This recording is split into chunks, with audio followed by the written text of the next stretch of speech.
खुलुमबाय दिनै फुंबिलिनि खौराङाव बयखौ बरायनानै लाग्रोबाय। दासिमनि खौरांफोरा जाबाय एबसुनि आफादगिरि दिपेन बर'आ थांनाय 17 जानुवारि खालाराव गुवाहाटीनि सर'सजाय स्टेडियामाव जानानै थांनाय जारिमिनारि बागुरुम्बा मोसानाय हाबाफारियाव गावखौ लाजिफोनांनायनि अजद होनानै ससियेल मिडियानि गेजेरजों फिनजाथाय फोरमायदों। बिथाङा गावनि फेसबुक पेज थामहिनबा फेसबुक एकाउन्टआव थांनाय सानसे सिगां पस्ट खालामनानै बुङोदि मैया बागुरुम्बा दोहौ हाबाफारियाव बाहागो लानो थाखाय सर'सजाय गेट नाम्बार 24, 24A आरो 24B आव हाबनो नाजानाय समाव मोनसे गिख्रंथाव थासारिजों मोगा-मोगि जानो गोनां जादोंमोन होननानै बिथाङा फेसबुक पस्टनि गेजेरजों लिरनानै फोसावदों। दैदेनगिरि बिथाङा ससियेल मिडियानि गेजेरजों फोरमायदों दि मैया जों सर'सजाय गेट 24, 24A आरो 24B आव बागुरुम्बा दोहौनि हाबाफारियाव बाहागो लानो थाखाय हाबनाय समाव मोनसे गिख्रंथाव थासारिजों मोगा-मोगि जानो गोनां जादोंमोन, जेराव स्टेक होल्डार आरो आफादफोरनि थाखाय मन्थ्रि हान्जानि मेलाव जों गल्डेन आरो ब्लु कार्ड होनायनि उनावबो एबा लानायनि उनावबो आसाम पुलिस आरो मेजिस्ट्रेटनि मावख'गिरिफ्रा नारसिननानै हाबनो होआखैमोन। जोंनि हान्जाया गुरैयै बिसोरखौ बुंदोंमोन दि बे गिदिर हारिमुआरि हाबाफारिनि बानजायगिरिफोरनि बाहागो होननानै, नाथाय बिसोरो फोरमायहरदोंमोन दि आंबो गाहाय मन्थ्रिनि बरायनाय आरो नायनाय सारियाव बाहागो लानांगौ, नाथाय बिथांमोना बुजिनो नाजायाखैमोन। बे गेटआव गुबुन हांख्रायहरजानाय आरो भिआइपिफोरनि बेलायावबो बे आखु दिन्थिनायखौ नुनो मोन्दोंमोन होननानै आफादगिरि बिथाङा बुंथिदों। बे हाबाफारिया थार बाथ्रा दि बे हाबाफारिजों आबुङै बागुरुम्बा जोंनि दोनि उनमोनथाय आरो हारिमुखौ मुलुगनि सिगाङाव दिन्थिनो थाखाय नाजानाय समावनो दिनै बेबादि नुजानाया दुखुनांथाव आरो हांख्रायहरजानाय सुबुंफोरनि गेजेराव बांसिन बर' मेलेमजिबिफोर, सोलोंथाइगिरि, आफादनि दैदेनगिरि, सोरखारि मावख'गिरि, आयेन दागिरिफोर आरो बिटिसि आरो बिकेडब्लिउएसिनि आफादफोरनि थान्दैफोर बायदि इरान हादोराव सोलिबाय थानाय सोरखार बेरेखा हेंथा सोमावसारनायखौ दबथायनाय हाबाफारिनि सोमोन्दै मोनसे गिख्रंथाव खौरां फैदों। देहा फाहामगिरिफोरनि मख'नायजों लोगोसेनो फोसावजानाय मोनसे गोदान रिपर्टनि बायदिब्ला बे हेंथा सोमावसारनायखौ दबथायनाय हाबाफारियाव खमैबो 16,500 सोमावसारगिरिफ्रा जिउ खोमादों आरो लोगोसे 3,30,000 सुबुंफ्रा गोब्राबै जोखोम जादों। मख'नो गोनांदि गिबियावनो रांखान्थियारि आयदानि सायाव नोजोर होजेननाय सोमावसारनायनि उनाव इराननि खुंथाय खान्थिखौ फोजोबनायनि दाबिजों मोनसे गिदिर सुबुं सोमावसारनाया गिख्रंथाव महर लादों। गोबां सप्तानिफ्रायनो हादोरनाङैनो सोलिबाय थानाय बे सोमावसारनाया इराननि राजखान्थियारि थासारिखौ दिदोमथि गैयै खालामदों। सनिबारखालि गिबि खेबनि थाखाय इराननि जौसिन दैदेनगिरि आयतुल्लाह आली खामेनीआ बे सोमावसारनायनि सायाव रायजोआरि महरै बिबुंथि होनानै बुंनाय बायदिब्ला बे दिदोमथि गैयै थासारियाव रोजा रोजा सुबुंफोरा जिउ खोमानो गोनां जादों। बिथाङा बे सोमावसारनायखौ गुबुन हादोरनि खैसार खालामनायनि फिथाइ होननानै फोरमायदों। खामेनीआ अजद होनाय बायदिब्ला आमेरिकानि हादोरगिरि डनाल्ड ट्राम्पआ थोंजोङै बे बिग्रायनायखौ थुलुंगा होदों होननानै बिथाङा बुंथिदों।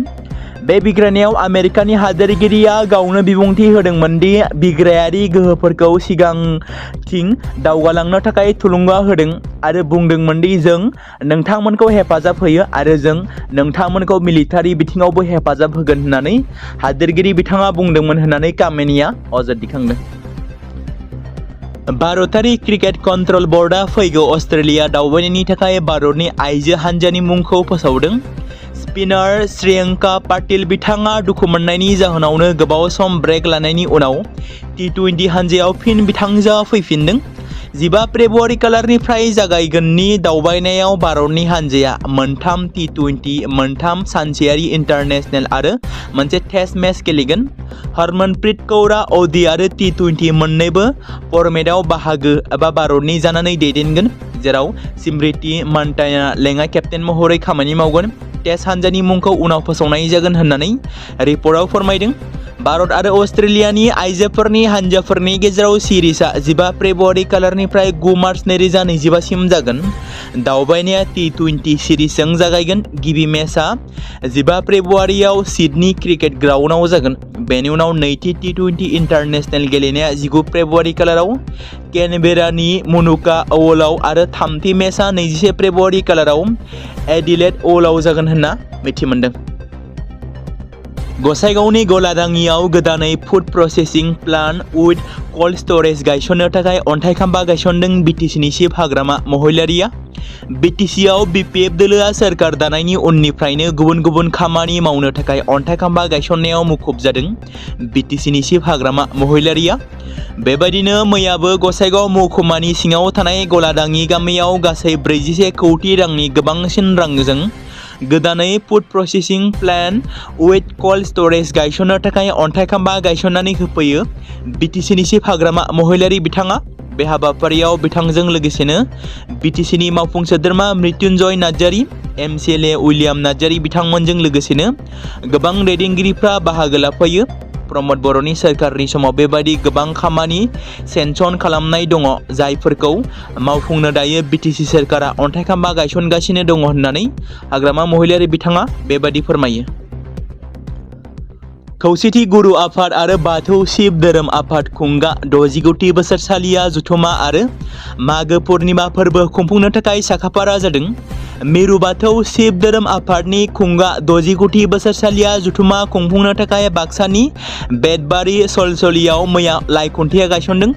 बाक्सा जिल्लानि बेन्दोंआव थानाय बेतबारि सलसलियाव खौसेथि गुरु आफाद आरो मिरु बाथौ शिव धोरोम आफादनि खुंगा 69थि बोसोरसालिया जुथुमा खुंफुंनो थाखाय साखाफारा जानायखौ नुनो मोन्दों।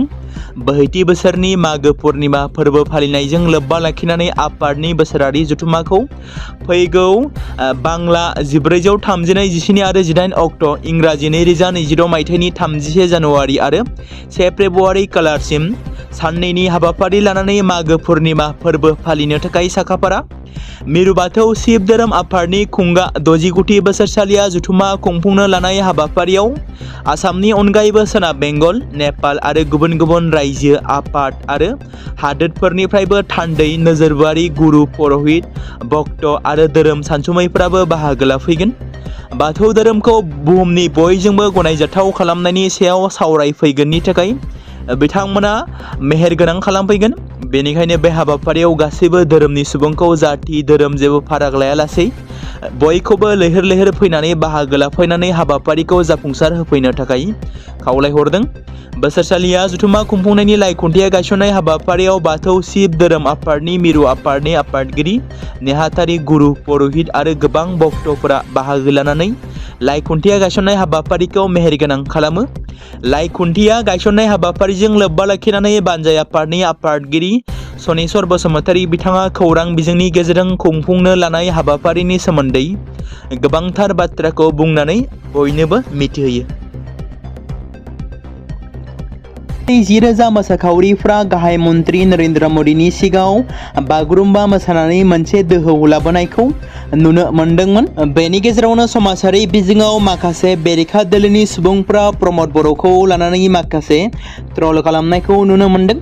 जेराव समाजारि बिजोङाव गोसारदों मोनसे सावगारि जेराव बिटिसिनि चिफ हाग्रामा महिलारिखौ लानानै प्रमद बर' बिथांखौ जिरायनाय मोनसे सावगारिखौ लानानै समाजारि बिजोङाव फोसावनानै होदों।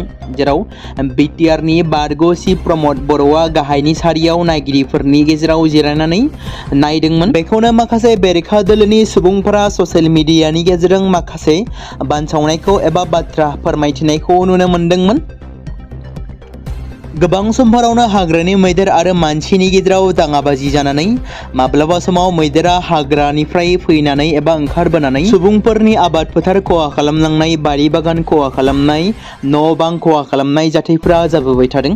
बेबादिनो माब्लाबा मैदेरनि गाग्लोबनायाव सुबुंफोरनि जिउ खहा जानाय जाथायफोराबो गोदान बाथ्रा नङा। बेबादिनो फिन आरोबाव मैदेरनि गाग्लोबनायाव सासे हिनजावसानि जिउ खहा। मिथिनो मोननाय बायदिब्ला बाक्सा जिल्लानि नबस्थि कैरानि गामिनि सुलिका बर्मन मुंनि सासे हिनजावसाया मैदेरनि गाग्लोबनायाव जिउ गोमायो। बे बाथ्राखौ जायगानि एबा ओनसोलनि सुबुंफोरा फोरमायथिदों। नरेन्द्र मदिया आंजों खननै हेन्डशेक लादों। बिथाङा आंनि गोजाम लोगो। बाथ्राखौ बुंदों बिटिसिनि चिफ हाग्रामा महिलारिया। गुवाहाटीआव जालांनाय बागुरुम्बा मोसानायखौ नुनानै आं गोजोननाय मोन्दों। प्रमद बर' बायदि आं नङा। 2020 मायथाइनि 27 जानुवारि खालाराव गोजोन गोरोबथा जानाय सानखौ जों फालिगोन। नाथाय 10 फेब्रुवारिखौ प्रमद बर'आ फालिया। बेलाय मा मानसि? क'क्राझाराव बिटिसिनि गाहाय खुंग्रि हाग्रामा महिलारिया बेफोर बाथ्राखौ फोरमायदों। बांलादेशनिफ्राय फैनाय मियाफोरा हाबा खालामनायनि सोमोन्दोजों मोनफा मोनफा हारिखौ फोजोबस्रांनायनि फाव फान्दायदों, जाय अरुणाचलाव जादों। नागालेण्डआव मोनसे हारि जोनोम जाबाय। मुस्लिम मानसिया नागा सिख्लाफोर एसेबां हाबा खालामबाय।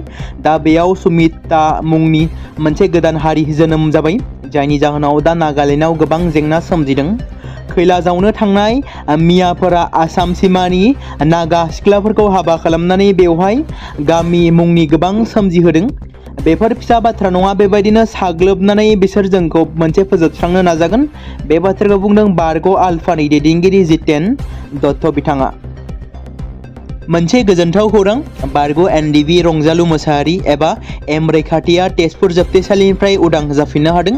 मख'जाथावदि तेजपुर कर्टआव हाजिर जाहैनाय समावनो थांनाय 12 जानुवारि खालाराव हमनानै तेजपुर जोबथेसालियाव दैथायहरदोंमोन रंजालु मोसाहारिखौ। बिथाङा सनितपुर जिल्लानि कैलाजुलि माइदांफुर गामिनि। सनिबारखालि बिथांखौ जोबथेसालिनिफ्राय उदां खालामफिनो। मख'नो गोनांदि दायो एनडिबिनि गायसनगिरि रन्जन दैमारिखौ माब्ला उदां अख्राङाव लाबोनो हागोन, बेयो मोनसे गेदेर सोंलु जानानै फैदों, जेराव दासिमबो बिथाङा जोबथेसालियावनो दं। बे बाथ्राखौ मख'नो गोनांदि थांनाय 5 बोसोराव प्रमद बर' दैदेननाय इउपिपिएल सोरखारा जोबथेसालियाव थानांनाय गोबां बारग' एनडिबिफोरखौ, जायफोर बिथांमोना एनआइ केसजों नांनानै थादोंमोन, बिथांमोनखौ माखासे उदां खालामनो हाबाय आरो नखर आरो समाजाव गोरोबलायनानै थाफैनो थाखाय खाबु मोनबाय। नाथाय बेनि अनगायैबो माखासे बारग' एनडिबिफोरा रन्जन दैमारिजों लोगोसे दासिमबो जोबथेसालियावनो दं। बिथांमोना दासिमबो जोबथेसालियाव थानायनि थाखाय बिथांमोना नखरजों आरो गावनि ओनसोल समाजाव गोरोबलायनानै थाफैनो खाबु मोनाखै।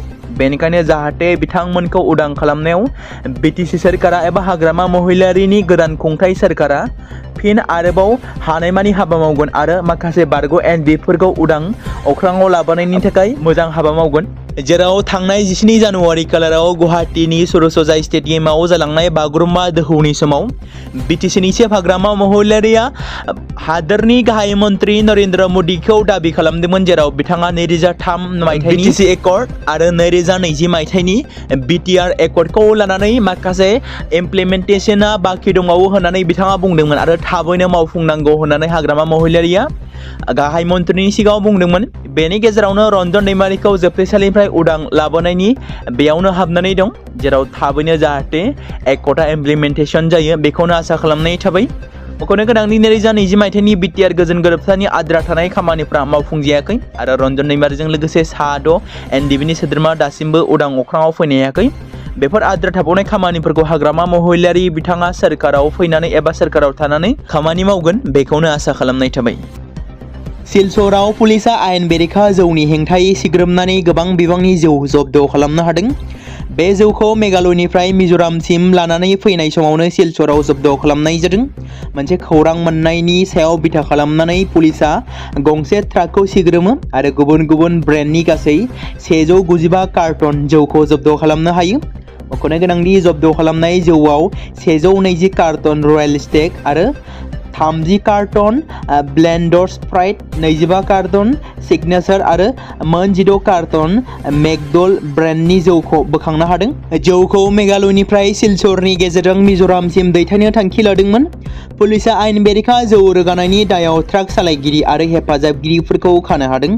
हमजानाय सानै सुबुंखौ कटिगरा नुन नगरनि मासुम आहमेद लस्कर आरो आब्दुल वाहिद होननानै सिनायथि मोननाय जादों। रौतायाव गंसे निखावरि नखरनि सानै बिब' बिनानावफ्रा जाफुंसार जानो हादों। बावैसो सिगां बिथांमोना मिरु सोरखारजों खुंजानाय एसएससि आनजादखौ जाफुंसार एबा उथ्रिसारनो हादों।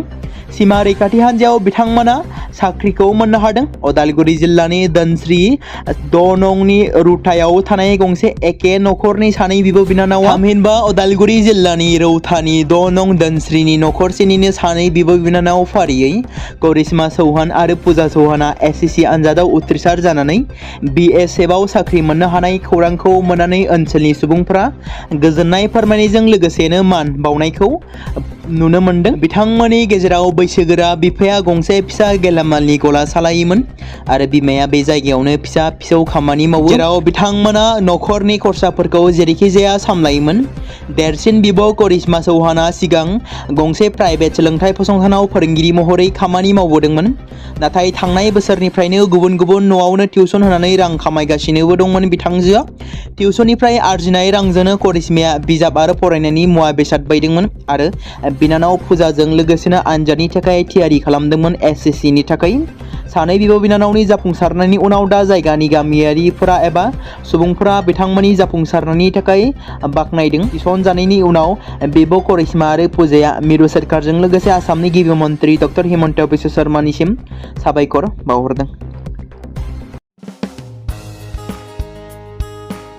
बे समाव मोनसे गोनां फोसावथाय बर' सावथुन नायनानै मोजां मोनग्रा गासै बर' रायजो राजाफोरनि गेजेराव लानानै फैदों मोनसे बर'नि OTT प्लेटफर्म गोनां, जाय प्लेटफर्मनि गेजेरजों नोंथांमोना बर'नि गोदान गोजाम सावथुनफोरखौ नुनो मोनगोन। थांनाय माखासे बोसोर सिगां बर'नि गेजेराव लानानै फैनाय निउबो एप बायदिनो फिन आरोबाव लानानै फैदों बर' रायजो राजाफोरनि थाखाय। बे बाथ्राखौ मख'नाया गोनांदि 2025 मायथाइनि जानुवारि दानाव ओंखारनाय आंगो स्ट्रीम मुंनि मोनसे OTT प्लेटफर्म गोनां निउबो एपनि गेजेरजों नोंथांमोना गोबांथार बर'नि सावथुनफोर जेरै ट्रेजेडी, रमान्टिक, एक्शन आरो कमेडीजों बुंफबनाय सावथुनफोरखौ नुनो मोनगोन, जेरै सनानि नखर, थांखि गैयै समाज, अनसुला आफा, हिर', बिमा बायदि बाजै, अर, थैसाम, वान्टेड, संदान आरो रं नाम्बार बायदि सावथुनफोरा मख'जाथाव। बेफोर सावथुनफोरखौ नायनो थाखाय नोंथांमोना गिबियावनो आंगो स्ट्रीम एपखौ गाव गावनि मबाइलाव थानाय प्ले स्ट'रनिफ्राय डाउनल'ड खालामनानै लोगोसे इनस्टल खालामनानै गावनि मबाइल नाम्बारजों लगइन खालामनानै लाग्रोनांगोन। बेनि उनाव नोंथांमोना गोबांथार नुनो मोनै सावथुनफोरखौ गुगोल पे, फन पे आरो पेटिएमजों रं नाम्बार सावथुनखौ नायनो थाखाय 60 रां आरो संदान सावथुनखौ नायनो थाखाय 80 रां, वान्टेड सावथुनखौ नायनो थाखाय 60 रां, थैसाम सावथुनखौ नायनो थाखाय 60 रां, बेबायदिनो गोबांथार नुनो मोनै सावथुनफोरखौ नायनो थाखाय सुबिदा खालामनानै होदों आंगो स्ट्रीम प्लेटफर्मा। फिन नोंथांमोननि गेजेराव फोरमायबावनो लादों बर' सावथुन नायनानै मोजां मोनग्रा गासै बर' रायजो राजाफोरनि गेजेराव लानानै फैदों मोनसे बर'नि OTT प्लेटफर्म गोनां, जाय प्लेटफर्मनि गेजेरजों नोंथांमोना बर'नि नुनो मोनै सावथुनफोर जेराव गोदान गोजाम सावथुनफोरखौ नुनो मोनगोन। बे बाथ्राखौ मख'नाया गोनांदि 2025 मायथाइनि जानुवारि दानाव दिहुनजानाय आंगो स्ट्रीम मुंनि मोनसे OTT प्लेटफर्म गोनां एपनि गेजेरजों नोंथांमोना गोबांथार बर'नि ट्रेजेडी, रमान्टिक, एक्शन आरो कमेडीजों बुंफबनाय सावथुनफोरखौ नुनो मोनगोन, जेरै रं नाम्बार, संदान, वान्टेड, थैसाम, अर, बिमा बायदि बाजै, हिर', अनसुला आफा, थांखि गैयै समाज, सनानि नखर बायदि बायदि सावथुनफ्रा मख'जाथाव। बेफोर सावथुनफोरखौ नायनो थाखाय नोंथांमोना गिबियावनो आंगो स्ट्रीम एपखौ गाव गावनि मबाइलाव थाखानाय प्ले स्ट'रनिफ्राय इनस्टल खालामनानै गावनि मबाइल नाम्बारजों लगइन खालामखांनायनि उनाव नोंथांमोना गोबांथार नुनो मोनै सावथुनफोरखौ गुगोल पे, फन पे आरो पेटिएमजों रं नाम्बार सावथुनखौ नायनो थाखाय 60 रां, संदान सावथुनखौ नायनो थाखाय 80 रां, वान्टेड सावथुनखौ नायनो थाखाय 60 रां, थैसाम सावथुनखौ नायनो थाखाय 60 रां, बेफोरबायदिनो अर सावथुनखौ नायनो थाखाय 60 रां पे खालामनांगोन। बेबायदिनो गोबांथार नुनो मोनै बर' सावथुनफोरखौ नायनो थाखाय सुबिदा खालामनानै होदों आंगो स्ट्रीम प्लेटफर्मा।